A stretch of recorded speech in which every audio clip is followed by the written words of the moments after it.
Stories to Tell in the Dark by Alvin Schwartz. Drawings by Stephen Campbell. Read by P.T. Scarborough. 1. Pioneers used to entertain themselves by telling scary stories.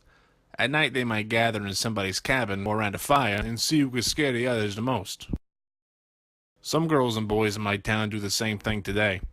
They get together at somebody's house and they turn off the lights and eat popcorn and scare one another half to death. Telling scary stories is something people have done for thousands of years. For most of us like being scared in that way. Since there isn't any danger, we think it's fun. There are a great many scary stories to tell. There are ghost stories, there are tales of witches, devils, boogeymen, zombies, and vampires. There are tales of monstrous creatures and of other dangers. There are even stories that make us laugh at all this scariness. Some of these tales are very old, and they are told around the world, and most have the same origins. They are based on things that people saw or heard or experienced, or they thought they did. Many years ago, a young prince became famous for a scary story he started to tell but did not finish. His name was Mamilius, and he probably was 9 or 10 years old. William Shakespeare told about him in The Winter's Tale. It was on a dark winter's day that his mother, the queen, asked him for a story. "A sad tale's best for winter," he said. "I have one of sprites and goblins." "Do your best to frighten me with your sprites," she said. "You're powerful at it." "I shall tell it softly," he said. "Yon crickets shall not hear it." And he began. There was a man dwelt by a churchyard. But that was as far as he got. For at that moment the king came in and arrested the queen and took her away. And soon after that, Mamilius died. No one knows how he would have finished his story. If you started as he did, what would you tell? Most scary stories are, of course, meant to be told.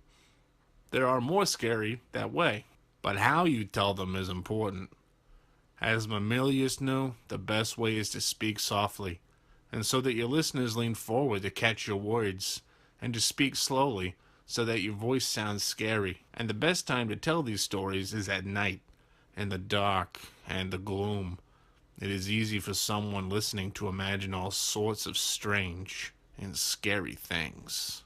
Alvin Schwartz, Princeton, New Jersey. The Big Toe.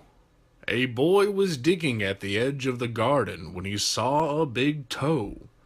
He tried to pick it up, but it was stuck to something. So he gave it a good hard jerk, and it came off in his hand. Then he heard something groan and scamper away. The boy took the toe into the kitchen and showed it to his mother. "It looks nice and plump," she said. "I'll put it in the soup and we'll have it for supper." That night his father carved the toe into 3 pieces, and they each had a piece. Then they did the dishes, and when it got dark, they all went to bed. The boy fell asleep almost at once, but in the middle of the night, a sound awakened him. It was something out in the street. It was a voice, and it was calling to him. "Where is my toe?" It groaned. When the boy heard that, he got very scared. But he thought, "It doesn't know where I am. It will never find me." Then he heard the voice once more. Only now it was closer. "Where is my toe?" It groaned. The boy pulled the blankets over his head and closed his eyes. "I'll go to sleep," he thought. "When I wake up, it will be gone." But soon he heard the back door open, and again he heard the voice. "Where is my toe?" It groaned. Then the boy heard footsteps move through the kitchen, into the dining room, into the living room, into the front hall. Then slowly they climbed the stairs. Closer and closer they came. Soon they were in the upstairs hall. Now they were outside his door. "Where is my toe?" The voice groaned. His door opened. Shaking with fear, he listened as the footsteps slowly moved through the dark, towards his bed. Then they stopped. "Where is my toe?"